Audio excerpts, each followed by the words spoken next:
So, just to conclude on this topic, why you think our Sikh community faced a lot of struggles starting from the beginning, even though we are known as the fifth largest religion in the world? And how do you perceive our history from your lens? Again, really good question. I think the in terms of the struggle, why have we always struggled or faced opposition? A lot of times, really violent opposition. We've had three genocides in our Itihas, two Kalukare in the 18th century, one in the 1980s, ongoing in many ways. And I think a lot of it comes back down to when we look at the history of the Gurus and what the Gurus did.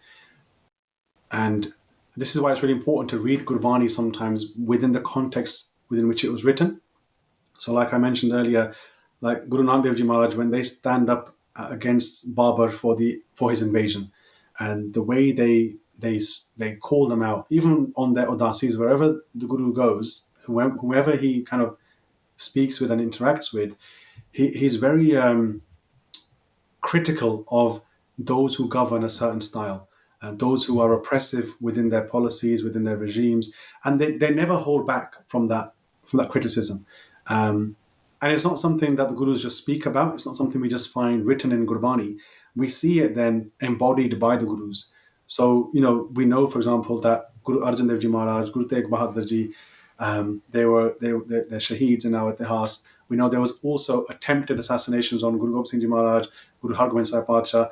So this idea of struggle and confrontation with the political powers that be has been there from the offset. And I think the main reason, if I could give one reason, is because Sikhi brings a whole new paradigm. It's a radical new way to view the world.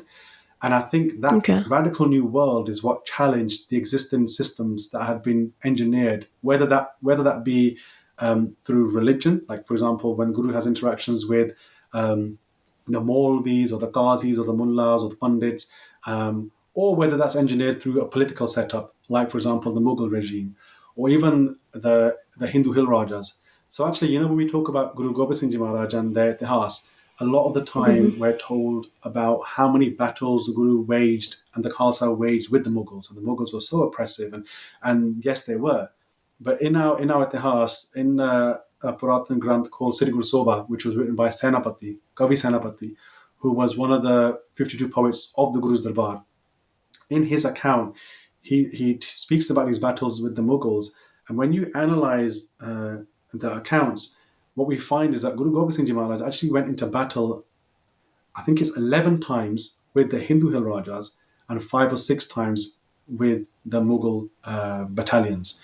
So actually, it was never about what religion the individual belonged to. It was never about that they were Muslim or Hindu or Christian or whatever it might have been. It was always against those who had taken these seats of power, these seats of authority, and actually were bringing about oppression and tyranny through their policies and their governance. That's what the Sikh has always stood against.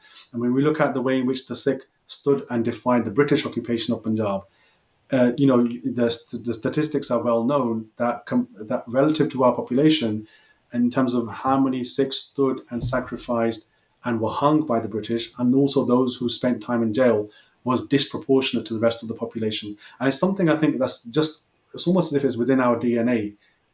When I say our Right. DNA, I mean those who have obviously connected to Gurbani, those who are living as Gurmukhs, and this is where it becomes difficult because then there's this kind of religious aspect.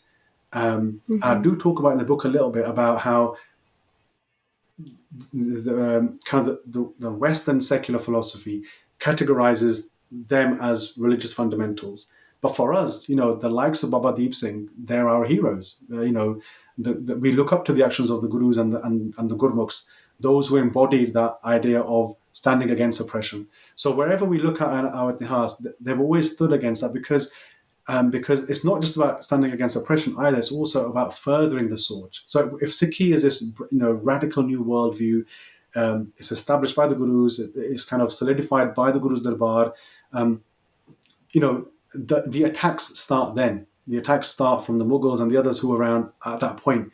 And then we just see it's just a continuation of that.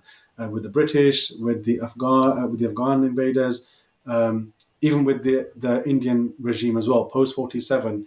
Irrespective of which political party has taken office, we see that there's been a confrontation between the Sikhs. Actually, there's been a confrontation between the Khalsa and those in power. That's kind of just the way it's established. And I think at the heart of that is that Sikhi is completely different, and it will not stand for the subjugation of other peoples, Mm-hmm. or it will not stand for the subjugation of its own peoples as well.